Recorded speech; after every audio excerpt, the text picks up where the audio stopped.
अगर आप कोई नंबर इनपुट करें और उस नंबर से पहले जितने भी इवन नंबर्स हैं उन सब का सम जो है अगर आप प्रिंट कराना चाहते हैं, ऐसा कोई पाइथन प्रोग्राम लिखना चाहते हैं कि जिसमें सारे नंबर्स, अगर आप कोई नंबर एंटर करते हैं उस नंबर को इंक्लूड करके उससे पहले जितने भी नंबर्स उन सबका सम आ जाए, कुछ बेसिक आइडियोलॉजीज पाइथन में क्या क्या होती हैं, क्या कॉन्सेप्ट्स हैं, फंक्शंस किस तरीके से यहां पर लिखेंगे, फॉर लूप किस तरीके से चलेगा, क्या ओरिएंटेशन होगी, क्या डेफिनेशन होगी, किस तरीके से ये बात होगी, इस सब पे बात करने जा रहे हैं। पाइथन के बहुत ज्यादा इंपॉर्टेंट कॉन्सेप्ट जो है आज हम लोग कवर करने जा रहे हैं इस प्लेलिस्ट में, पीस ऑफ कोड में सब पे बात करने जा रहे हैं। अब वीडियो की बात करेंगे।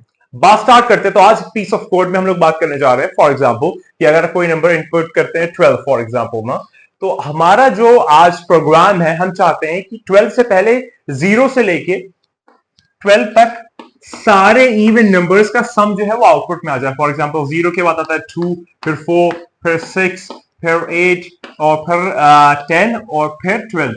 हम चाहते हैं कि अगर आप नंबर 12 एंटर करें एज अ इनपुट तो फिर आपको रिजल्ट में ये सारे नंबर्स का सम जो है वो आपको आंसर में मिल जाए।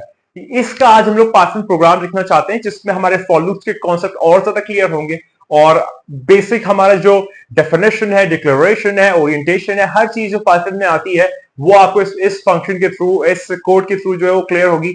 चलिए इस पे बात करते हैं और स्टार्ट करते हैं। तो आपको हमारा जो बेसिक प्रॉब्लम है वो ये है कि आप अगर कोई नंबर इनपुट करते हैं तो वो नंबर से पहले 0 से लेके उस नंबर तक जितने भी बीच में इवन नंबर्स आते हैं हम सबको उसका सम जो है वो आउटपुट में प्रिंट कराना है।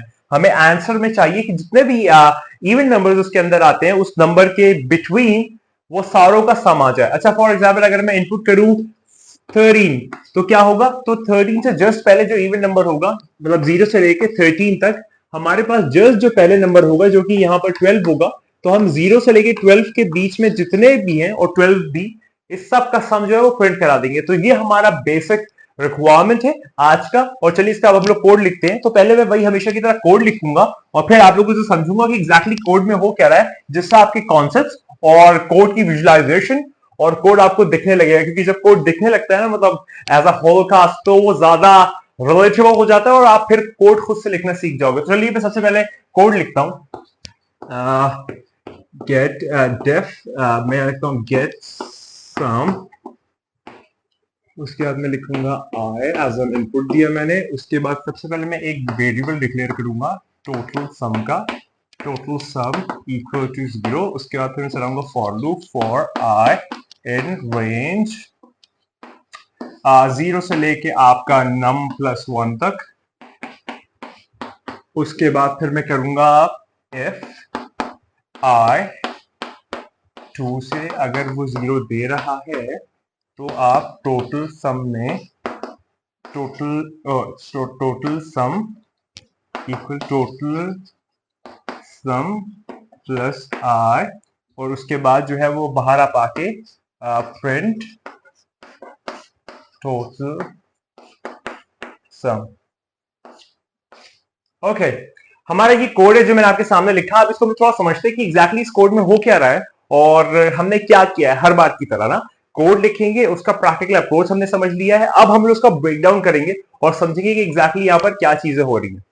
सबसे पहले हमने पिछली वीडियोस में भी बात की, ये एक प्लेलिस्ट है, तो आप पहले वाली वीडियोस अगर आपने नहीं देखी तो वो भी देखिएगा। हम यहाँ पर क्या कर रहे हैं, आपने पिछली वीडियोस में भी देखा होगा कि डेफ जो है वो फंक्शन को डिक्लेयर करना होता है। फंक्शन क्या होता है, फंक्शन यानी कि कुछ डिफाइंड प्रोसेसेस, एक ऐसा कोड का ब्लॉक या फिर कोई एक ऐसी चीज। फॉर एग्जांपल अगर ये चीज है और इसके अंदर आपने कुछ चीजें लिख दी हैं, तो आप इसके अंदर जो भी चीज डालेंगे वो ये सारी चीजें जो आपने लिख दी हैं वो प्रोसेसेस होंगे और फिर ये आपको आउटपुट दे देगा। ये जो है वो बेसिक आइडिया है फंक्शन का। तो हमने एक फंक्शन बनाया जिसको हम लोग डिक्लेयर करते हैं, डिफाइन करते हैं डेफ से। मैंने डेफ लिखा तो यहाँ पर डेफ जो है वो फंक्शन की डिक्लेरेशन के लिए आता है। उसके बाद फिर मैंने यहाँ पर गेट सम, गेट सम जो है, ये गेट सम जो है ये एक नाम है। अब जैसा मैं पहले भी बात की थी कि ये जो गेट सम है इसका आप कुछ भी नाम दे सकते हैं, X Y G M N O P Q R Daniel, कुछ भी नाम यहाँ पर आप गेट सम का दे सकते हैं क्योंकि ये नामकरण करना है। आप नाम किसी भी चीज का कुछ भी दे सकते हैं। ये चौक है, अगर आप इसको पेन कहेंगे तो इसकी जो प्रॉपर्टीज है वो चेंज नहीं हो जाएगी, सिर्फ इसका नाम चेंज होगा। तो अगर आप इस पूरे फंक्शन का नाम चेंज करते हैं तो कोई फर्क नहीं पड़ेगा, आप इसमें कुछ भी नाम दे सकते हैं। उसके बाद यहाँ पर मैंने लिखा आई। यहां पर जो चीज आती है उसे कहते हैं पैरामीटर। पैरामीटर यानी कि जो आप चीज दे रहे हैं, इनपुट कर रहे हैं, यानी कि एज अ इनपुट जो चीज आएगी और जिसपे सारे ऑपरेशंस परफॉर्म होंगे, जिसपे सारे कार्यक्रम परफॉर्म होंगे, जिसमें सारी कार्य होगी, वो चीज यहां पर डलती है और इसको हम लोग कहते हैं पैरामीटर। ये जो है ये पैरामीटर कहलाता है, पैराम्स भी कहते हैं। ये पैरामीटर है कि जब ये डलेगा इस फंक्शन के अंदर तो इसके अंदर सारी चीजें होगी। मैंने फर्स्ट वीडियो में एक एग्जांपल लिया था कि फॉर एग्जांपल आपने एक ऐसी मशीन बनाई कि जिसमें आप अगर पल्सेस या दालें डालते हैं तो वो आपको पैकेट बना के दे देती है। तो यहां पर इस एग्जांपल में जो पल्सेस है, जो लूज दाल है ना, वो हमारा पैरामीटर है कि जो हम उसे पास कर रहे हैं। कहां पे? मशीन में पास कर रहे हैं। मशीन का नाम गेट सम है यहाँ पे, और डिफाइन यानी कि उसको आप बता रहे हैं कि ये एक फंक्शन है। इतनी बात क्लियर होगी। तो हमने एक फंक्शन डिक्लेयर किया, एक फंक्शन का नामकरण किया कि जिसमें हमने बताया कि उसका नाम जो है वो गेट सम है और इसके अंदर जो पैरामीटर जाएगा वो आई है। और उसके बाद हमने दो इस्टू लगाए। इस्टू मतलब कि दो डॉट्स जो होते हैं इस करके, इसको इस्टू भी कहा जाता है। उसके बाद जो है जब हम लोग अगली लाइन पे आएंगे तो यहां से फिर कोड स्टार्ट होगा और इतना जो है वो गैप आ जाएगा। गैप क्यों आएगा? इसको हम लोग कहते हैं इंडेंटेशन। इसको हम लोग इंडेंटेशन कहते हैं कि गैप आया है तो फिर आप कोड जो है वो आगे से चलना शुरू होगा। ये एक ऐसा स्ट्रक्चर मेंटेन किया जाता है ताकि कोड का फ्लो और नेस्टिंग का फ्लो जो है वो हमको समझ में आए। इस पर अभी आगे बात करते हैं। तो हमने फर्स्ट लाइन समझ ली गेट सम वाली कि हमने एक फंक्शन बनाया जिसका नाम गेट सम है, उसके अंदर as a parameter as a input जो है वो आए जा रहा है। इतनी बात क्लियर हो गई। चलिए अब मैं आगे बात करता हूँ। फर्स्ट लाइन हमने समझ ली, आप लोग ने मतलब मुझे सिखा दी। अब हम लोग अगली लाइन पे चलते हैं। अगली लाइन पे जो है मैंने लिखा है टोटल सम इक्वल टू 0। अच्छा अब एक बात सुन रहे, मैंने पिछली वीडियो में बात की थी, प्रोग्रामिंग जो है वो थोड़ा सा एक स्ट्रक्चर्ड और एक कंप्यूटर की माइंडसेट चलती है। मतलब जैसे अगर मुझे कुछ कहना है तो मैं फॉर एग्जांपल मैं ऐसा कह सकता हूं कि ठीक है, ये मैंने एक बुक उठाई फॉर एग्जांपल, ठीक है, ये बुक मेरे हाथ में। अब मैं कहूंगा कि मान लो ये बुक खाली है, ठीक है, मैंने एक कंडीशन ली, मान लो ये बुक खाली है। ये बुक जो है मैंने कहा मान लो ये खाली है और ये खाली है, ये मान लो ये बुक खाली है। अब आगे मैं एक बात लिख रहा हूं, अगर बुक जो है उसमें अगर कुछ लिखा है तो प्रिंट करा दो लिखा है, वरना खाली है। मतलब बाय डिफॉल्ट मैंने कहा कि भाई ये बुक जो है वो खाली है। अब कोई व्यक्ति या कोई इंसान या कोई शख्स आके इसे खोलेगा और जब देखेगा तब ये देखेगा हाँ भाई इसमें तो कुछ लिखा है। तो जब मैंने कहा कि अगर कुछ लिखा है तो प्रिंट करा दो लिखा है, और अगर नहीं बाय डिफॉल्ट है तो फिर उसको कहो खाली है। इसी तरीके से यहां पर मैं क्या कर रहा हूं, हम लोग बैक टू हमारे प्रॉब्लम आते हैं। बाय डिफॉल्ट मैंने एक वेरिएबल डिक्लेयर किया। वेरिएबल यानी कि कोई ऐसा बॉक्स या कोई ऐसा कंटेनर जिसमें आप चीजें स्टोर करा सकते हो। तो मैंने यहां पर टोटल सम नाम का एक वेरिएबल बनाया अपने प्रोग्राम के हेल्पिंग हैंड के तौर पे, कि मैंने यहां पर लिखा टोटल सम इक्वल टू 0। अब ये टोटल सम इक्वल टू जो मैंने 0 लिखा है, ये मैंने अपने प्रोग्राम को बनाने के लिए एक कॉन्सेप्ट लिया है कि भाई चलो मान लो कि टोटल सम का जो वेरिएबल है ये 0 है। अच्छा ऐसा मैंने इसलिए क्यों किया, क्योंकि जब आगे वैल्यूज आएंगे और प्रोग्राम चलेगा तो ये 0 जो है इसमें वैल्यू हर बार जितनी बार भी लूप चलेगा, आइट्रेशन हमने पिछली बार भी बात की, जितनी बार भी ये लूप चलेगा उतनी बार इसके अंदर वैल्यू स्टोर होगी बार बार होंगी, और जब कंडीशन ब्रेक हो जाएगी तो फिर वो बाहर आ जाएगा। इसीलिए मैंने इसको 0 इसलिए किया है कि फॉर एग्जांपल अगर इसमें मुझे 1 ऐड करना हो तो ये 1 आंसर आएगा, अगर 2 ऐड करना हो तो आंसर 2 आएगा। ऐसा ना हो कि पहले से इसको टोटल सम मैंने 1 दे दिया और अगर मेरा आंसर 1 आ रहा हो तो फिर 1 + 1 2 हो जाए, यानी कि मेरा +1 जो है वो ज्यादा हो जाए, जो कि मेरा आंसर गलत हो जाएगा। आप समझ रहे हैं, मेरा आंसर फिर वो सही आंसर नहीं रहेगा। इसीलिए मैंने टोटल सम को 0 डिक्लेयर इसलिए किया है ताकि ये क्लियर रहे कि जो आंसर्स आएगा उस पर कोई फर्क नहीं पड़ेगा, कोई आउटलायर्स उस पर नहीं आएंगे, जो चीज है वही चीज आएगी, उसमें कोई इजाफा या उसमें कोई चीज एक्स्ट्रा नहीं होगी। आपने एक बहुत अच्छी कहावत सुनी होगी कि अगर सच को ज्यादा बोले तो भी वो झूठ है और झूठ तो झूठ है ही। तो इसको हमने 0 इसलिए रखा है कि इसमें कोई चीज एक्स्ट्रा ना हो, जो एग्जैक्टली है वही रहे। अब आगे बात करते हैं और अभी हम लोग देखेंगे भी कि इस वेरिएबल में टोटल सम में आंसर्स हमारे कैसे स्टोर होंगे। तो इतनी बात क्लियर होगी सेकंड लाइन में कि हमारा टोटल सम जो है वो एक वेरिएबल है जिसको मैंने 0 डिक्लेयर किया है, 0 वैल्यू दी है ताकि वो हमारी मदद करे हमारा प्रोग्राम चलाने में। तो ये वाली भी चीज हो गई है। अब आगे बात करते हैं। अब जो है वो है for I in range 0 num + 1 तक। अब एक और बात ध्यान रखिए, फॉर एग्जाम्पल प्रोग्रामिंग में कंप्यूटर की लैंग्वेज में अगर मैंने लिखा है 2 से 4 तक ना, अगर मैंने लिखा है 10 से 100 तक, अगर ये ऐसा आपको कहीं दिखता है ना तो हमेशा याद रखिएगा कि यहां पर जो वैल्यू होती है, यहां पर जो वैल्यूज आई हैं, 100 आया है, 2 आया है, तो इसका मतलब ये होता है कि 10 से चलो 99 तक, 100 नहीं लेगा। याद रखिएगा स्टैटिस्टिक्स का रूल है, अपर लिमिट जो है वो कभी भी इंक्लूड नहीं की जाती है प्रोग्रामिंग के कॉन्सेप्ट में। यानी कि जब आप स्टार्ट करोगे 10 से और आप जाओगे 100 तक, तो 100 जो है वो अपर लिमिट है, उसको एक्सक्लूड कर दिया जाता है, उसको छोड़ दिया जाता है, उसको अपने ऑपरेशन में या फिर अपने जो कैलकुलेशन है उसमें इन्वॉल्व नहीं किया जाता है। 99 तक चलेगा, यानी कि जो आपकी अपर लिमिट है, तो इसका फॉर्मूला आप समझ ले, अपर लिमिट -1, अपर लिमिट -1 तक ये जो आपका कोड है, आपका जो प्रोग्राम है, आपका जो ऑपरेशन है, आपका जो कार्यक्रम है वो चलता है। इसी केस में 2 से 4 तक तो ये चलेगा, 2 से 3 से 4 से नहीं, 4 से नहीं, क्योंकि अपर लिमिट है। अपर लिमिट का जो नंबर है वो छोड़ दिया जाता है और उससे पहले जितने भी नंबर्स हैं वो सारे ले लिए जाते हैं। यानी कि 2 है, 2 से चलेगा क्योंकि 2 लोअर लिमिट है, तो लोअर लिमिट इंक्लूडेड होती है 2, 3 और 4। अच्छा, एक और बात सुने, अगर जैसे ये आपका 10 से लेके 100 तक है और अगर आप चाहते हैं कि 100 इंक्लूड हो जाए, तो फिर आप इसको 10 से 100 ना लिखो, इसे लिखो 10 से 101 तक। अब इसमें क्या होगा, 101 इंक्लूड नहीं होगा, लेकिन n-1 101 -1 जो है वो 100 आएगा और 100 जो है वो इसमें इंक्लूड हो जाएगा। उसी सेम आइडियोलॉजी में मैंने यहां पर लिखा फॉर आई इन रेंज 0 से num+1 तक। यानी मैं चाहता था, आप लोग जो मुझे सिखाया आप लोगों ने, कि नम जो है वो मैं चाहता था इंक्लूड हो, यानी कि हमारा जो भी लूप चलेगा, लूप पे बात करते हैं, वो 0 से स्टार्ट होगा, 2 से स्टार्ट होगा और 4 तक जाना था। तो 4 तक अगर जाना तो मैं क्या लिखूंगा, 2 से 5 तक। वैसे ही मैं चाहता था नम जो है वो इंक्लूड हो, तो मैंने लिख दिया 0 से num+1 तक, यानी कि नंबर भी इंक्लूसिव हो। हम चाहते हैं कि अगर हम लोग 6 डाल लें तो 0 से लेके 6 तक जितने भी नंबर्स हैं, वो इवन नंबर्स, वो सारों का जो आपका सम है वो रिजल्ट में आए, तो 6 भी आए। तो क्योंकि 6 मैं चाहता हूं इंक्लूड हो, तो मैंने यहां पर num+1 लिखा है, यानी कि यहां पर जो भी नंबर होगा उसका +1 तक, ताकि ये नंबर इंक्लूड हो और ये वाला जो नंबर है 7 वो इंक्लूड ना हो, क्योंकि हमारा कॉन्सेप्ट है कि अपर लिमिट जो है वो इंक्लूड नहीं होती। मैं समझ रहा हूं कि आप ये वाली चीज जो है वो समझ रहे होंगे, तो इतना कॉन्सेप्ट क्लियर हो गया। अब थोड़ा सा फॉर लूप पे बात करते हैं। मैं अब समझता हूं आपको मजा आ रहा होगा, थोड़ा सा मैं एंथुसियाज्म और एक्साइटेड होकर कहीं और ही निकल जाता हूं। मैंने यहां पर लिखा फॉर आई इन रेंज, ये वाला हमने समझ दिया 0 से num+1। मैंने यहां पर लिखा फॉर आई इन रेंज, यानी कि हमारा आई जो है, जिसको हम लोग कहते हैं, ये हमारा एक आइटरेटिव वेरिएबल है, यानी कि आई जो है वो अब चलना स्टार्ट होगा, वो कदम बनाना स्टार्ट होगा, वो आगे बढ़ना स्टार्ट होगा। जैसे जैसे वो बढ़ेगा तो हर बार प्रोसेस में, क्योंकि मैंने यहां पर लिखा है 0 से num+1 तक, तो जब हमारा पहली बार आई की जो वैल्यू है वो 0 असाइन होगी, दूसरी बार 1 असाइन होगी, तीसरी बार 2 असाइन होगी, ऐसे करते करते आखिरी हमारी जो वैल्यू होगी आई की वो नम असाइन होगी। आप समझ रहे हैं, ये हमारा एक सूडो कोड है, ये हमारा एक स्ट्रक्चर्ड कोड है। इसके अंदर आप आई की वैल्यू दो और फिर आपका ये पूरा जो कोड है वो चलना स्टार्ट हो जाएगा, क्योंकि अभी हम लोग इसका स्ट्रक्चर, बेसिक एल्जेब्रिक स्ट्रक्चर लिख रहे हैं इस कोड का, कि जिससे वो चीजें समझने लगे। तो पहली बार 0 होगा, दूसरी बार 1 होगा, तीसरी बार 2 होगा। तो फॉर आई इन रेंज का मतलब है पहली बार आई की वैल्यू 0 असाइन होगी, दूसरी बार 1, 2 और ऐसे करते करते नम तक जो है वो हमारी आई की वैल्यू असाइन होती चली जाएगी। और यहां पर 0 से नम मैंने इसीलिए लिखा है क्योंकि num+1 जो है, num+1 हट जाएगा तो नम जो है वो हमारा अपर लिमिट वाला जो है वो इंक्लूड हो जाएगा, क्योंकि हमने एक बढ़ा के लिखा है।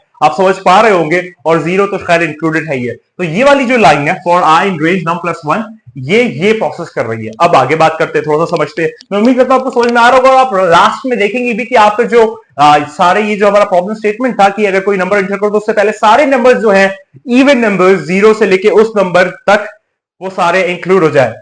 अब हमने लिखा आई की वैल्यू हर बार चलेगी 0 से num+1 तक। आई जो है अब यहां पर अगले पे आता है, ये कंडीशन कहती है कि अगर एफ आई का डिवीजन करो 2 से और अगर आपका रिमाइंडर जो है वो 0 है, इसका मतलब क्या होता है, इसका मतलब क्या होता है वो देखते हैं। इसका मतलब ये होता है कि आई अगर फॉर एग्जांपल 4 है, तो 4 को आप डिवाइड करो 2 से, तो 2 की टेबल में 4 कितनी बार आता है, 2 2 4, 4 - 4 0 इक्वल टू, मतलब ये जो है ये रिमाइंडर आपको बताता है कि अगर आप 4 को 2 से डिवाइड कर रहे हो या फिर आई को 2 से डिवाइड कर रहे हो तो आपका रिमाइंडर क्या आएगा। तो ये कंडीशन कहती है कि अगर आप आई की वैल्यू कोई भी हो सकती है 0 से लेकर num+1 तक, जैसे हमने पहले देखा, तो आप यहां पर ये देखें, कोड ये कह रहा है कि आई की वैल्यू 0 से लेकर num+1 तक कुछ भी हो सकती है, बार बार जितनी बार भी वो आइटरेशन परफॉर्म करेगा। और जब भी आई को डिवाइड करने पे 2 से रिमाइंडर अगर 0 आएगा, अगर आई को 2 से डिवाइड करने पे रिमाइंडर जो है वो 0 आएगा, डबल इक्वल जो है वो कहता है चेक साइन, चेक करो। सिंगल जो होता है वो असाइनमेंट होता है, डबल जो होता है डबल इक्वल टू, यानी कि चेक करो। मिसाल के तौर पे x जो है वो 2 के इक्वल है, यानी कि x की वैल्यू 2 है, x जो है डबल डबल इक्वल जो है वो 2 है, यानी कि चेक करो अगर डबल इक्वल 2 के इक्वल है, और यहां पर होता है इक्वल है, एक होता है एक होता है मतलब उसको एक होता है प्रोडिक्शन करना, मतलब प्रिडिक्ट भी नहीं, अजम्पशन करना कि डबल इक्वल्स में क्या है, अगर है तो ऐसा, नहीं है तो फिर एल्स में जो भी चीज है, और 2 मतलब ये है। एक होता है अनुमान में है तो डबल इक्वल्स टू, अभी डबल इक्वल मतलब अब अगर मेरी आंखें डबल इक्वल्स टू सूरज देखे तो दिन है, और आंखें को कहो दिन है तो मतलब सूरज है, मतलब एक होता है एस्टैब्लिश कर देना दिन है, और एक होता है चेक करना देना है, तो ये चेक है और ये एस्टैब्लिशमेंट है, असाइनमेंट है। तो ये वाली बात आपको क्लियर हो गई हुई। तो आई को अगर हम लोग डिवाइड करेंगे 2 से और अगर रिमाइंडर 0 होता है तो अब इसके आगे क्या होगा वो अब इस लाइन में हम लोग देखेंगे। इतना आपको क्लियर हो गया होगा। अगली लाइन कहती है कि अगर ऐसा है यानी कि आपका जो रिमाइंडर है वो आता है, क्योंकि ये कंडीशन मैंने क्यों लगाई, क्योंकि जितने भी इवन नंबर्स है वो सारे के सारे नंबर्स जो है उनका डिविजिबिलिटी टेस्ट यानी वो डिवाइड जब होते हैं तो वो 2 से तो डिवाइड होंगे। ये कंडीशन ये कि कोई भी इवन नंबर है तो वो 2 की टेबल में आते ही आता है, इसलिए जब भी वो 2 की टेबल में आएगा तो वो परफेक्ट डिवाइड होगा और रिमाइंडर हमेशा 0 आएगा। इसलिए मैंने एक कंडीशन दी कि भाई आई जो है 0 से n+1 तक, उसमें जो है हमारा अगर आई की वैल्यू 2 से डिवाइड करने पे 0 आ जाती है यानी कि वो इवन नंबर है, तो क्या करो, तो ये करो कि टोटल सम जो हमारा एक वेरिएबल था जो हमने 0 दिया हुआ था उसको हमने किया टोटल सम प्लस आई, यानी कि अगर आई जो है, अब सबसे पहले चलिए इसको हम लोग डाल के देखते हैं क्या करते हैं। आई की वैल्यू जो है अगर फॉर एग्जांपल आई जो है हमने यहां पर इनपुट करवाया 6, अब आप खुद देखिए मैं ड्राई रन करा रहा हूं, 6 डाला, 6 आ गया, 6 0 से n+1 में, जी ठीक है। अब हम लोग आगे बात करते हैं ना, अब मतलब उसको एंटर करने के बाद जो जिस तरीके से भी वो चीज चल रही है, यहां पर आई नहीं आएगा, सॉरी यहां पर नाम आएगा ना, नाम मैं थोड़ा कंफ्यूज हो गया था, नाम ठीक है क्योंकि वो 2 वेरिएबल्स आ रहे थे, आई नॉर्मली लेते हैं। तो अगर हमारी नम की वैल्यू जो है वो नम की वैल्यू हमारी 6 हमने ली है, तो आई इन रेंज, अब आई जो है वो क्या होगा 0 से लेके n+1 तक, यानी 0 से लेके n+1, नम क्या है हमारा 6 है, 6 है, तो हमारा आई जो है रेंज होगी उसकी 0 से लेके 7 तक। तो आई की पहली वैल्यू क्या होगी 0। अब देखते हैं अगर हम लोग 0 0 दूसरी बार 1 तीसरी बार 2, अब आप देखिए खुद कि 0 तो चलिए अपने आप में ये तो एक मतलब 0 केस हो गया ना, इसमें तो कोई केस ही नहीं है क्योंकि इसको अगर आप करो सब्ट्रैक्ट करो कोई फर्क नहीं पड़ता। हाँ डिवीजन और मल्टीप्लिकेशन में बात आ जाती है, लेकिन यहाँ पर ऐसा कोई ऑपरेशन नहीं है। अगर मैं 1 पे बात करूं, अब यहां पर आया 1, यहां पर आप देखिए अगर मैं आई की वैल्यू 1 डालता हूं, 1 डिवाइडेड बाई 2 इक्वल टू 0 क्या आता है 2, अगर मैं 1 को डिवाइड करूं 2 0 0 1 रिमाइंडर आ रहा है, यानी कि ये इवन नंबर नहीं है, तो फिर इसको हम लोग स्किप करेंगे, यानी कि इसको नहीं लेंगे। अब आगे चलो, मतलब कि अगर ये ट्रू होती तब हम इसके अंदर आते और फिर आगे देखते। अब आगे चलते हैं 2 पे चलते हैं। अगर हम लोग 2 को 2 से डिवाइड करेंगे, 2 क्यों, क्योंकि 2 जो है वो यहां पर आप देखें आई की वैल्यू इसके बाद 2 है, ये वाली कैंसिल हो गई, इसके बाद 3 आएगा, आई 4 आएगा, उसके बाद आपका आई 5 आएगा और फिर लास्ट में आई 6 आएगा। 6 इंक्लूड इसलिए करेंगे क्योंकि हमने n+1 चलाया, n+1 यानी कि 6+1 तक चलाया है। अब दूसरे केस में अगर आप लोग देखें यहां पे देख ले, अगर हमारा दूसरी बार वैल्यू क्या है 2 है, तो 2 डिवाइडेड बाई 2 कितना होगा 2 1 2, सक्सेसफुली रिमाइंडर 0 आ रहा है, हाँ आ रहा है, यानी कि ये कंडीशन जो है वो सेटिस्फाई हो रही है कि अगर आई की वैल्यू 2 से डिवाइड करने पे 0 दे रही है तो तुम क्या करो, तो तुम टोटल सम जो है यानी कि आपका ये जो ये था टोटल सम, इसको equal to total sum plus I कर दो, यानी कि जो आई ये कंडीशन सेटिस्फाई कर रहा है उसकी वैल्यू यहां पर असाइन कर दो। तो आई कौन सा, आई की वैल्यू क्या थी जो डिवाइड होकर 0 आ रहा था, वो 2 थी, तो ये हमने 2 असाइन कर दिया। और टोटल सम की वैल्यू कितनी है ओरिजिनली, वो 0 है, तो टोटल सम की अब वैल्यू न्यू वैल्यू क्या है टोटल सम की 2 है, 0 + 2 2 होता है, टोटल सम की वैल्यू 2 आ गई, ठीक है, पहली चीज ये हो गई। अब ये फिर से ऐसे चलेगा अगले आई के लिए, कौन सा आई के लिए, वो चलेगा 3 के लिए। अब क्या 3 को हम लोग करके देखते हैं, 3 डिवाइडेड बाय 2 इक्वल टू 0 होता है, चेक कर लेते हैं, 3 2 2 अंदर 2 1, रिमाइंडर 1 आ रहा है, यानी कि कंडीशन जो है वो फॉल्स हो रही है, फॉल्सिफाई हो रही है, गलत हो रही है, नहीं काम बनेगा। आगे बात करते हैं 4 पे बात करते हैं, 4 डिवाइडेड बाय 2 इक्वल टू 0, 2 2 4, हाँ बिल्कुल सही, मैं करके भी दिखा देता हूं, 2 2 4, रिमाइंडर 0 आ रहा है, सही है बिल्कुल। अब अगर सही है तो फिर आई की वैल्यू जो है वो नीचे आएगी, और यहां पर कहता है क्योंकि कंडीशन सेटिस्फाई हो रही है 4 की हिसाब से, क्योंकि 4 डिवाइडेड बाय 2 हमें रिमाइंडर 0 देता है, तो टोटल सम की वैल्यू पहले क्या थी 2 थी पिछली बार से, तो 2 प्लस मतलब टोटल सम की वैल्यू नहीं क्या आएगी 2 प्लस आई, आई क्या था इस बार हमारा 4, यानी कि 4 + 2 6, यानी कि इस बार हमारे फिर से जो स्टोर हुआ है नया अपडेटेड वेरिएबल, वो टोटल सम की वैल्यू 6 हो गई है। अब फिर आगे बात करेंगे, अब फिर चलेंगे। हमारा कहां तक पहुंचा था? 4 तक पहुंचा था। 5 जो है क्या वो इवन नंबर है? नहीं है, तो फिर ये वाली कंडीशन जो है वो फॉल्स हो जाएगी। अब आगे बात करते हैं। आई इक्वल टू 6 है। अब यहां पर चेक कर लेते हैं आई इक्वल टू 6 पे। 6 डिवाइडेड बाई 2 इक्वल टू 0 क्या है? 6 2 3 6 0। हाँ बिल्कुल सही है। तो अगर ये सही है तो फिर नीचे आओ वापस से। अब टोटल सम की वैल्यू जो है वो 6 थी पिछली बार जब 4 का केस चलाया था।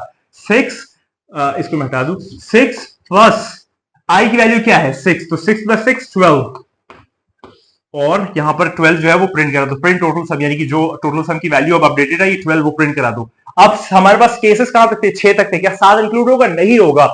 नम प्लस 1 0 से 6 तक। अगर नम आपने 6 डाला है तो 0 से 6 प्लस 1 7 तक चलेगा। 0 से 7 तक चलेगा, लेकिन 7 इंक्लूड इसलिए नहीं होगा क्योंकि वो अपर लिमिट है। तो हमने देखा, हमने आई की आइट्रेशंस को फॉर्म की, सारी वैल्यूज को देखा और उसको लास्ट में हमने प्रिंट सम करके टोटल सम जो है उसको प्रिंट करा दिया। तो हमारा जो फाइनल वैल्यू आंसर आ रही है वो 12 आ रही है, जो कि सम है आपका कहां से? 6। हमने 6 डाला था ना, क्या डाला था? हाँ 6 डाला था। 0 से लेके 6 तक जितने भी इवन नंबर के बीच में आते हैं उसका सारों का सम जो है वो 12 है। तो मैं उम्मीद करता हूं आपको ये क्लियर हो गया होगा। कितना मजेदार है, कितना मतलब कितना जबरदस्त था। मतलब एक अलग ही एक्साइटमेंट था। आप इसको समझने की कोशिश करें। इसको पेन और कॉपी, जैसे मैं चौक और ब्लैक बोर्ड पे इस्तेमाल करता हूं, मैं कोडिंग कंप्यूटर पे ज्यादा तभी करता हूं जब जरूरत पड़ती है। मैं ऐसे जो है वो ड्राई रन और हाथ से करना पसंद करता हूं ताकि क्लियर हो। तो हमने बेसिकली इसमें क्या किया, मैं आपको समझा देता हूं फिर से। हमने एक फंक्शन जो है वो डिक्लेयर किया जिसका नाम था गेट सम, जिसके अंदर हम लोग इनपुट कर रहे थे वैल्यू नम की। उसके बाद मैंने एक वेरिएबल बनाया टोटल सम इक्वल टू 0, ताकि हम लोग आगे आइट्रेशन परफॉर्म कर सके और हमारा जो ओवरऑल रिजल्ट है उस पर कोई फर्क ना पड़े। उसके बाद मैंने एक फॉर लूप चलाया कि फॉर आई इन रेंज 0 से लेकर नम प्लस 1 तक। नम प्लस 1 इसलिए लिखा क्योंकि हमेशा स्टैटिस्टिक्स में और कंप्यूटर साइंस में जो अपर लिमिट है वो इंक्लूड नहीं की जाती, वो एक्सक्लूड की जाती है। तो फिर अगर मुझे अपर लिमिट को इंक्लूड करना है तो मैं +1 एक बढ़ा के जो है वो मान के चलूंगा, ताकि अपर लिमिट फिर जो मेरी एग्जैक्ट नंबर है वो ना रहे और वो इंक्लूड हो जाए। और अपर लिमिट वाला जो नंबर जो मैंने एक बढ़ाया है वो मेरे वैसे भी काम का नहीं था, तो वो चलाया। उसके बाद मैंने एक कंडीशन चलाई कि अगर आपका आई जो है, जो भी आई की वैल्यू है 0 से लेके नम प्लस 1 तक, जैसे हमारे केस में 0 से लेके 6 तक 1 2 3 4 5 6 इतने सारे नंबर जो जब आ रहे हैं, अगर उनमें जो जो नंबर जो है वो 2 से डिवाइड करने पर रिमाइंडर जो है वो 0 देता है, तो जो है वो आप टोटल सम में उसकी वैल्यू ऐड करते जाओ 0 प्लस 1 फिर अगली बार। और अगर आप उसमें ऐड करते जाओगे और ऐड करते करते जो है जब आप ये नम प्लस 1 तक पहुंच जाओ, यानी कि नम तक आप आ जाओ, तो जो भी टोटल सम में वेरिएबल वैल्यू स्टोर होगी वो प्रिंट करा दो। तो मैं नहीं करता हूँ कि क्लियर हो गया होगा, समझ में आया होगा। थोड़ा सा मैसी हो गया, लेकिन इसी में क्रिएटिविटी और इसी में आपकी एक कंसंट्रेशन निकल के आनी चाहिए, क्योंकि मुझे ऐसा मजा आता है करने में। तो उम्मीद करता हूं आपको ये पीस ऑफ कोड में क्लियर हो गया होगा कि अगर आप कोई नंबर इनपुट करते हैं तो आप चाहते हो कि 0 से लेके नम प्लस 1, उस 0 से लेके उस नंबर तक जितने भी बीच में इवन नंबर्स आते हैं उन सब का जो सम है वो प्रिंट हो जाए, और वो प्रिंट हो रहा है। इसका जो कोड है वो मैं आपको कमेंट्स में अटैच कर दूंगा, आप देख सकते हो। लेकिन ऐसे कॉपी पेन पे करके देखना मजा आता है। और मैं जानता हूं कि मैं जब बोलता हूं और इस फ्लो में आता हूं तो कहीं और ही निकल जाता हूं, क्योंकि मुझे मजा आता है ना। कंप्यूटर साइंस और मशीन लर्निंग, डीप लर्निंग, उसकी भी वीडियोस आ रही है, आप वो अभी चाल चेक कर सकते हो। पीस ऑफ कोड पे मैं कोड बेस्ड लर्निंग कराऊंगा, ना कि थ्योरेटिकल। कोड लिखूंगा समझाऊंगा, कोड लिखूंगा समझाऊंगा, बल्कि आप लोगों से समझूंगा, मैं आप लोग से सीख रहा हूं। तो मैं उम्मीद करता हूं आपको मजा आया होगा और ये चीज वो काफी आपके लिए एक अच्छा लगा होगा आपको। मतलब ये मेरा एक इसी तरीके से मैं खुद भी पढ़ना पसंद करता हूँ और आप लोग से सीखना भी पसंद करता हूँ। तो फिर और लोग तक, मैक्सिमम लोगों तक ये बात पहुंचाएं। और आप मुझे और बताइए कि आप किस तरह की वीडियो देखना चाहते हो। और हमेशा की तरह मैं वही कहूंगा जो मैं हमेशा कहता हूँ कि तू नहीं है, बस वही है। खुदा को याद करो यार, खुदा को याद करो। खुदा हाफिज।